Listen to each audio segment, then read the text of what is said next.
Hello my friends and welcome to a new video. Today I'm going to talk a bit about the extra displays that you can use on your sim rig. I have two displays here of Fly Sim Control that I want to show you. The big dashboard measures 17 by 10 by 4 centimeters. The casing has a nicely rounded design and resembles a real racing dashboard.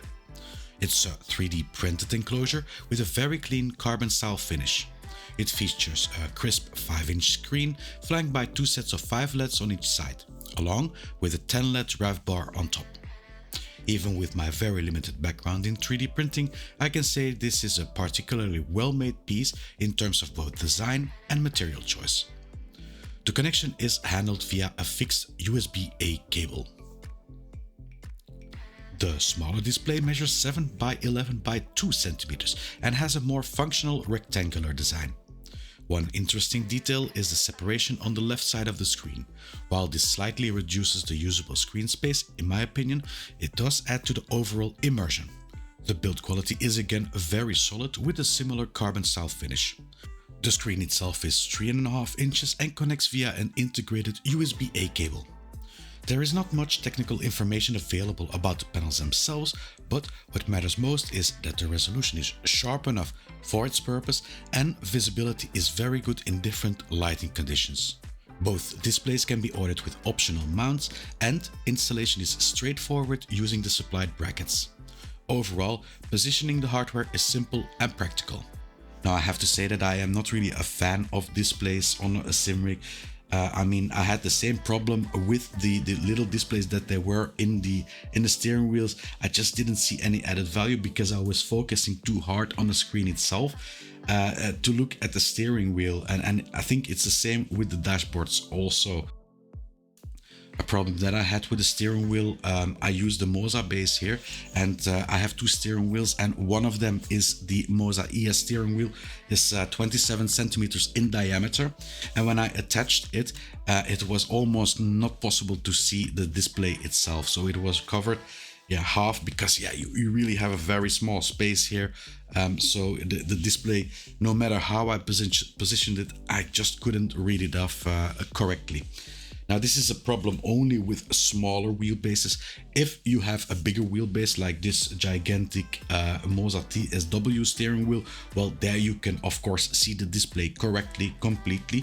And the only problem that I have here is that because it is tilted like this, that the display is also tilted and it is hidden a bit behind the frame here of the TSW. Unfortunately, I do not have other steering wheels to test with, but it is safe to assume that larger wheels, around 30 centimeters, or GT and Formula style wheels will accommodate the display much better and provide a clearer line of sight. The big screen is flanked by two side LED strips and one on the top. Now the LED strips I really have started to appreciate that quite a lot. So for example, if you are driving without any sound, it will really help you with getting to shift at the right moments. That is something that I really appreciate for those LED lights.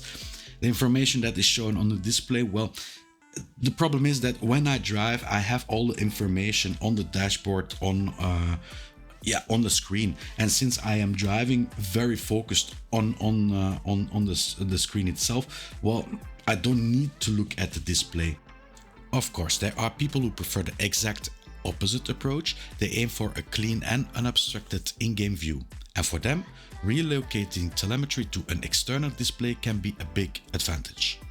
One of the biggest strengths here is the level of customization, as you can tailor the layout entirely to your own preferences.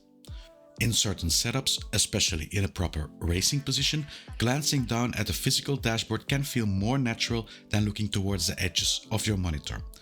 For me, however, as mentioned before, that was not really the case. I was able to put the flag unit a bit higher and just look at the sides, and it was more natural for me than just looking in the steering wheel. Aside from the points I have already mentioned, there are no real major drawbacks in terms of build quality or usability. For the flag unit, FlySim Control did create already a profile which I have been using on it, and in races it is pretty handy. Well, it gives you the flags, of course, that is why it is a flag display. But of course, you can also put other profiles on it. If you go into SimHub, you can see that there is a special place where you can design your own dashboards, which is pretty neat. I tried to do it for the flag unit. I put some the proximity of the other cars on it, and a map of the track, which is pretty neat. FlySim Control provides several very clear and easy to follow tutorials on how to install SimHub, configure the LED controllers, and set up your first dashboard. Of course, you are not limited to that. SimHub already includes a wide variety of pre-installed profiles, and creating your own is easier than it might seem.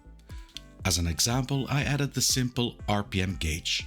The dashboard editor includes a default RPM widget that you can add with a single click. The next step is to bind the relevant telemetry values, such as current RPM and optionally the maximum RPM. It may sound complex at first, but in practice it is quite straightforward. And most of the remaining work is just visual customization. If you are willing to spend a bit of time on it, you can create very clean and functional dashboards. And if not, there is a large community sharing their own designs that you can use.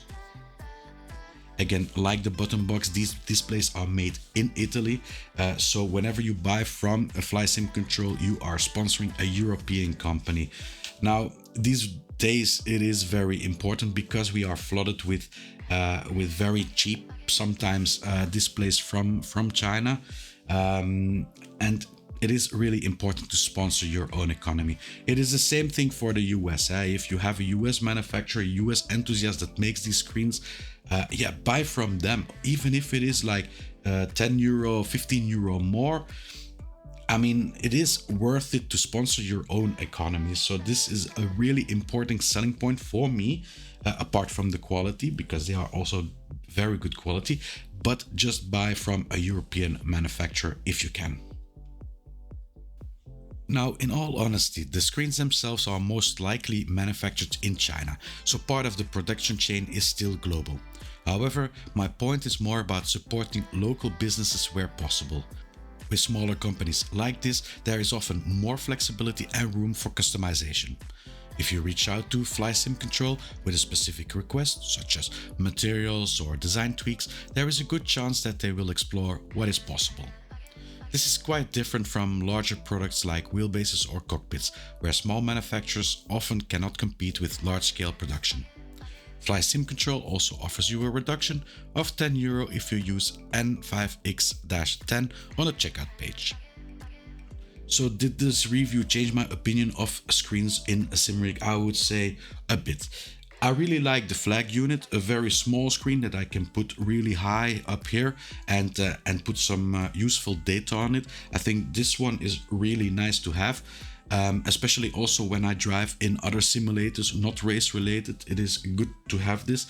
But the big screen, I have a bit of issues there.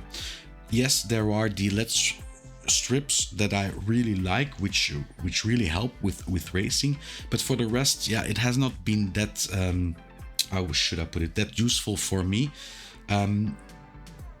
But there is, of course, the part of the immersion, and that I have to say, if you have like a nice display with the gauges on it, the speedometer, the RPM, it's always nice to have that on a sim rig, that you can see that it is close to you. So for that, okay, I can appreciate it, but I would really rank buying a display like that very low on the things you need to buy for your sim rig. Again, this is purely my subjective opinion and reflects my specific use case. From a more general reviewer's perspective, I can absolutely recommend this hardware to those who are specifically looking for this type of addition to their sim rig. Thank you all for watching. I hope you had something from this video. Leave a like if you did, subscribe if you want to see more videos. I also have a voucher for FlySim Control. I will leave it up here somewhere. And I will see you all next video. Bye bye.